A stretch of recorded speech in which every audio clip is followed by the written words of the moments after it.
What's up? I'm back. This segment we're gonna do the top 10 MCs. Well, no, top 10 MCs in hip hop based on the Collective.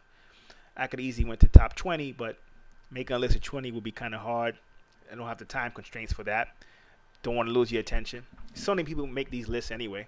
Just had someone who wrote me on it, and I always find it fascinating to debate it. I would have to say sometimes this type of list is hard because you're comparing people from different eras, which is very hard. And I find in the debate when debates when it comes to MCs, it's also hard because I think depending on what you like is what you're gonna gravitate towards. So if you are into street stuff, you're gonna have a different mentality or what you think is hot to somebody who likes just pure lyrics. If someone who might be a more musical person might like someone who's more music, and who's more of an artist versus a traditional MC. Whereas, let's say Andre 3000 easily could make this list, in my opinion, right? Because he's an incredible artist. So it's a hard list, but try to do it based on lyrics, ability to write songs, songwriting ability, commercial success to some extent. The ability if they could, rock live shows, so just their overall impact on hip hop in general, from their connection to the streets if they're authentic. Everyone here will be obviously, but this is all factors in the list. So, for instance, not that he would make it in general anyway, but let's say a person like Rick Ross, I wouldn't be able to put on a list. I mean, he's not a good rapper, so bad example. But I wouldn't be able to put him in a list because he may have fabricated entirely his origin.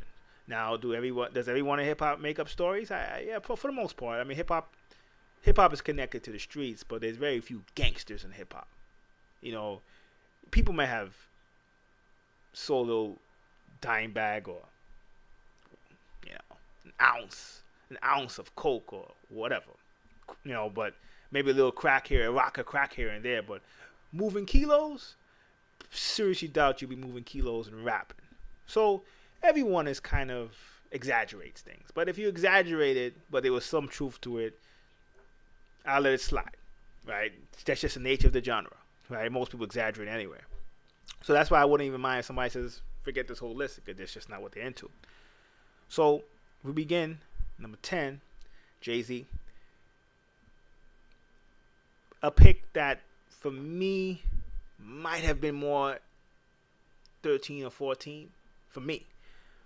But I have to admit, when other people have their opinions and I think about it, I still would have to put him 10. I mean, he wouldn't make it 10 on my list, but the collective list, I could see it because, just it is what it is, could write songs without writing it down. Pretty good ability to write songs in general. Solid artist in terms of, because there's a difference between being an artist and being an MC. Like, you see the rise in battle rap. Some people could battle rap, but that doesn't mean they're great MCs. I mean, they're great artists. Being a good artist is more musical. Hip hop is music, but it's a very unique style of music. So you could have someone who's a pretty good MC and not a really great artist. So I got to put him at 10. Number 9, Big Pun. And also, I would have to say, on this list is body of work as well. So he's put together a big enough body of work, because if we just go pound for pound in terms of albums, he probably wouldn't even make my top 15, to be honest. But I had to give him the body of work and the longevity. I was in high school, college, still here now, 10 years out of college, and this guy is still rapping and has kept himself relevant. Part of his relevance is that the industry's trash commercially, so that's part of it. But he got 10. Number 9, Big Pun. Now, this is interesting because he didn't get a chance to do a big enough body of work, but the stuff that he did was incredible. His impact on hip-hop, the first Latino to go solo, because Cypress Hill did it. Cypress Hill did it as a collective group, but solo platinum, very impressive. No question, Big Pun deserves to be in the list. His ability to put a whole bunch of different words in one sentence like in a rhyme. There's not many people who could have done that. And I'm from the Bronx. Terror Squad definitely wasn't fake, no question about it. So no question, Big Pun. Number 9, number 8, Grandmaster Caz. Have to. The question, it wouldn't be hip hop if it wasn't for him. I mean, his best lyrics were stolen and he never got credit for it. But no question, he is definitely top 10. And if someone wanted to say he's top 5 just for terms, because, there would be no MCs if it was for him, just off that he makes the list. And I think that's a good name for a lot of the youngsters to put in their minds, because I know a lot of youngsters may not even know of his work, and it's a shame. It's part of the reason why I wanted to make the list. For we deal a lot with preserving cultures, and it seems like the culture is dying in certain aspects because people forgetting their lineage and history. So I think, no question, him making the list at number 8 definitely needed, for sure. Next up, Big Daddy Kane. No question. Dope MC. He came with the style. He had the flash, the charisma. I mean, definitely Kane, no question, definitely on the list. And I like Kane because, a lot of the youngsters definitely would have known him. And, Jay-Z was his hype man. I mean, says it all. Kane was that guy. There's no question that he deserves to be on the list. He was that original. I mean, to me, LL, man, got the ladies, but Kane got the ladies, and he kept it. I mean, LL was cool, too, but Kane, he had a little more street flavor to him, I think there's no question. And I just think he was just really good lyrically. I just think he was nice. I think in his prime, probably the only reason why he wasn't higher, because he kind of diminished as time went on. But in his prime, I mean, I think he was that guy. There's no question. Next up, Chuck D. What could I say? Public Enemy, political rapper, he was the one who coined the term hip hop's black man CNN. He definitely, when I made this list, I try to come at it from different angles. And when you think hip hop, it doesn't really get more hip hop than Public Enemy. To me, he represented what hip hop used to be and what's missing in it. It's that voice that told the stories of what's going on. And even if you weren't experiencing that life, you would listen to that song and you'd be feeling it. And there's no question, definitely Chuck D deserves to be on the list without a doubt. Next up, at 5, gotta say Nas, without a question. What could I say? Top 5 easily. If you're talking about modern rappers, I would say he's number 1. In terms of people who are still currently putting out music. I mean, Nasir Jones, what is it to say? I mean, lyrics was incredible. Queensbridge. I mean, he was basically untouchable when he was rhyming. I mean, he's still rhyming now, but even in his prime, I mean, Jay-Z won a lot of rap battles, and he lost that one miserably to Nas. No question, Nas is top 5. Nas is cool too because he's a really, to me, he's a better MC than artist, but he's a pretty good artist too. He has the ability to write good musical songs. No question, sometimes in hip hop, we got to talk about longevity for sure. There's so many people in this day and time come and go. I mean, this guy came out 93 maybe, 94. And he was rapping before that. Streets of Queens. I mean, there's no question. I mean, Nas, it's what it is. He could easily be number 1 on the list, easily, to be honest. I mean, in fact, when people ask me who's my favorite rapper, I actually do say Nas. No question. So, he's definitely on the list. Number 4, I would have to say Tupac. Definitely. I mean, what could you say? Around the world, when a lot of people, especially, I would say from 5 years back, kind of changed in the last 5-6 years. But before, let's just say, definitely 2005 back, when you thought hip hop, you thought Tupac. Oftentimes, you still do. I don't think anyone, in terms of the culture aspect of it, not so much the elements, which I'm gonna get into with the person who's number 2 on this list. He's symbolic. He more was a symbol of the elements. But in terms of the spirit of hip hop, it's connecting to the streets. It's connecting to activism. The ability he had to have been. I mean, if he was still alive, I really think he'd be bigger than Will Smith. He probably would be the number 1 celebrity for number 1 black celebrity. It's possible. I think Tupac, which is number 4, had that potential. I think his ability to act, to rap, to be about it was something that was not able to be matched by anyone else. No question. I mean, it's funny, talk about Tupac because on my list he was number 10. And it's interesting because I never really thought he was the greatest MC. Even I don't even he. If I would just talk about pure MC, he may not even make my top 20. But he just had that special quality, and he was a good. He was really good at songwriting. Like he was a good artist. I'll give him that. He was a good artist. So no question. As an artist, he excelled, and he was a good enough MC that once they kind of balance each other out, and then once we add the other stuff, I don't think there's any question. I mean, he was from the East Coast and moved to the West Coast. I mean, just think of it. He's from the East Coast, moved to the West Coast, went to Oakland, then came to L.A., which, you know, if you're from LA, if you're from California, you know, in the East Coast, and anywhere around, you know, around the nation or even the world, when they think California, they think LA. But Oakland and the Bay has their own scene. And in a sense, you can say he kind of rep both in a way. He was from Oakland, and then he came to LA and he got involved with people from LA, and he kind of rep both. So it's almost like, you know, he started, I mean, I didn't want to say he started East Coast, West Coast war, but to some he did. And when you look at it, he kind of had both elements in him, because even when I see Pac, I can still see the East Coast influence in him. No question. I mean, when I was in Hot 97, I heard Tupac talking to Angie Martinez, and he was like, the essays are cool, but he missed the Puerto Ricans, you know, because there's not as much Puerto Ricans in California, and that's an East Coast thing. You know, only East Coast person will understand that, and that's no diss to Mexicans, and I got love for them too, but the culture is different. And, you know, him saying that was very East Coast of him, even though obviously he said the West Coast is the best side, you know. And at the time when I was in New York, I probably didn't agree, but living in California, he probably is right. But that's something else. So I always have to say Pac will be number 4. Now, when you get to number 3, for number 3 would definitely be Biggie. Notorious Big, no question. If he didn't die, he probably, I would, you know, I was always a guy, the person who's number 1 on the list, I always looked at him as the best MC, bar none, untouchable. I never even like to even entertain anyone else occupying number 1. It was always like, you're going to start from 2 down, right? Always. Big was one of those people who I think could have changed that. I think he would have been number 1 if he didn't pass. I think if Big was still alive now, he died, I think, 98, 97. I mean, 17 years ago, time flies. If he was still alive now, I think he'd be a beast. No question. Body work and everything.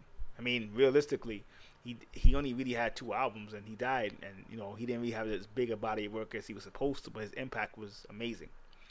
And he's kind of one of the people who held the East Coast in his back for a long time. When Big was out, East Coast wasn't putting up any numbers. I mean, now it's not putting up numbers either, but if you talk back then, it was East versus West Coast.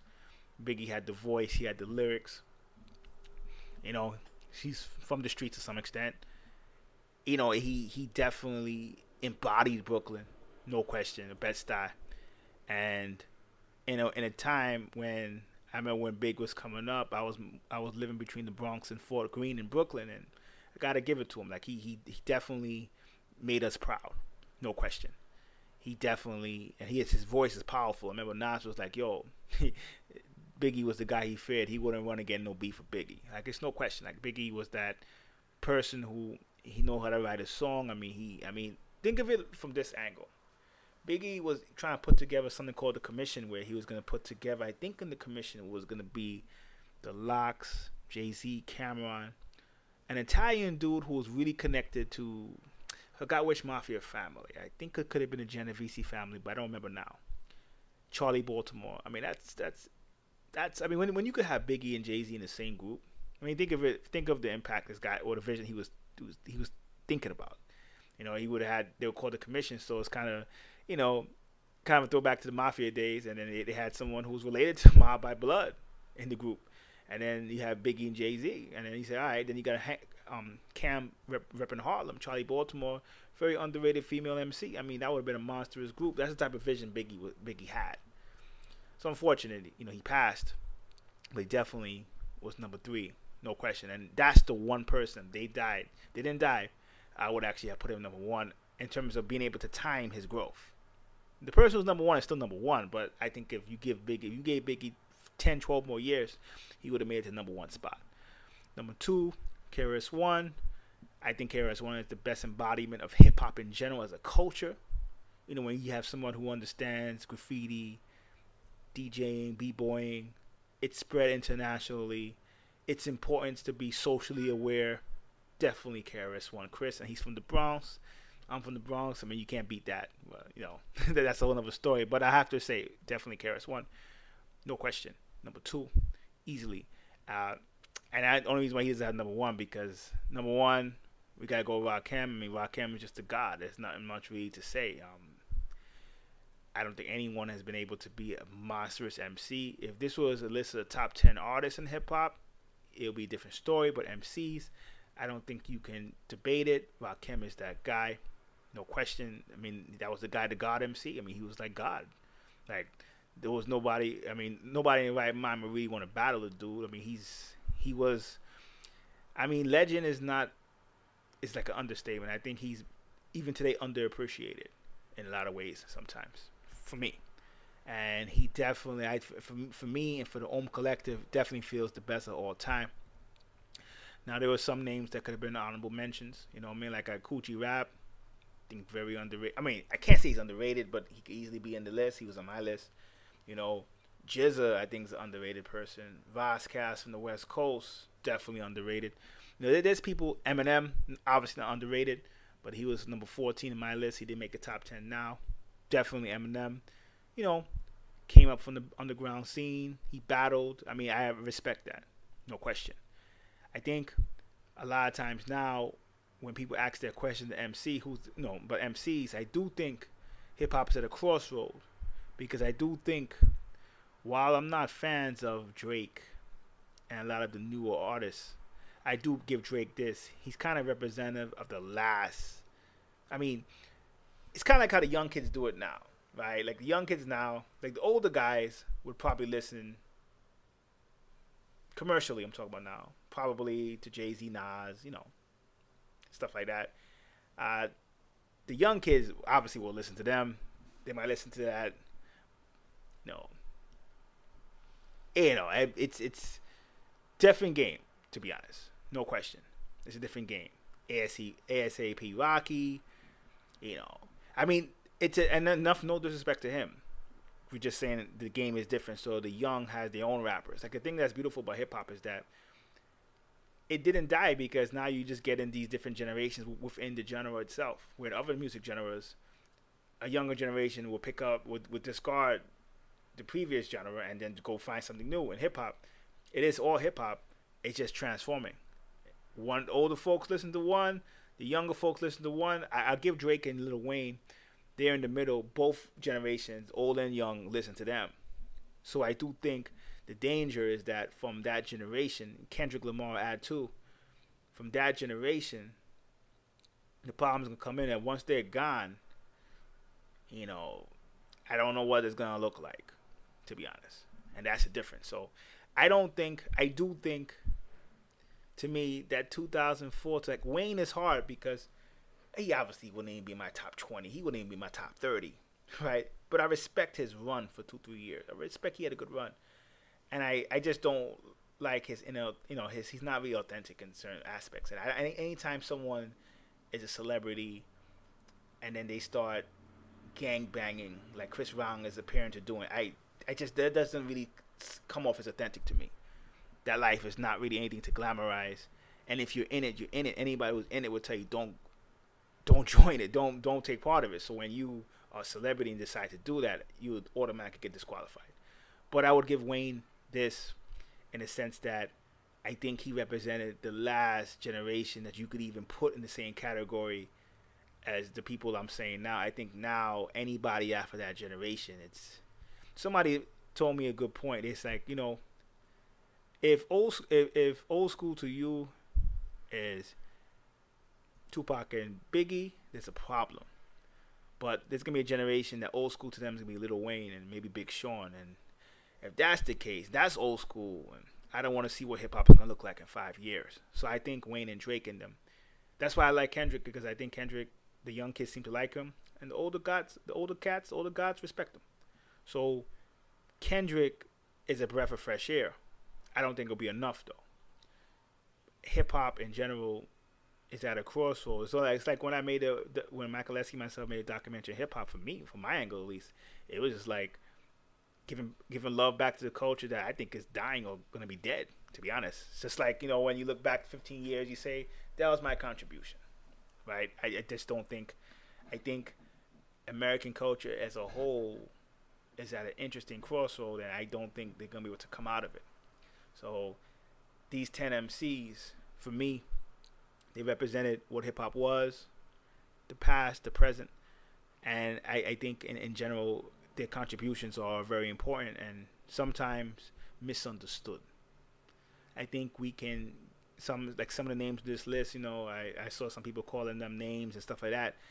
In the end of the day, what people have to remember when you talk about music in general is you're gonna like someone who traditionally vibrates on your frequency, but when you make a list, it has to be as unbiased as it could be. To be honest, that's the thing I think that's misses. If this is purely my list, 7 names probably wouldn't be here. Maybe not. Maybe about 6 of these names probably wouldn't be here. But then I also have to look at it objectively. And when somebody comes to me and we present everyone's body of work, then we say, all right, I can see it how that happens. And I think we have to do that. It's the only fair way we can do it. So this was the top 10. Hope you enjoyed it. I'm sure some of you guys will not agree. If you don't agree, feel free to write me in the comments. No question about it. Till next time. Peace.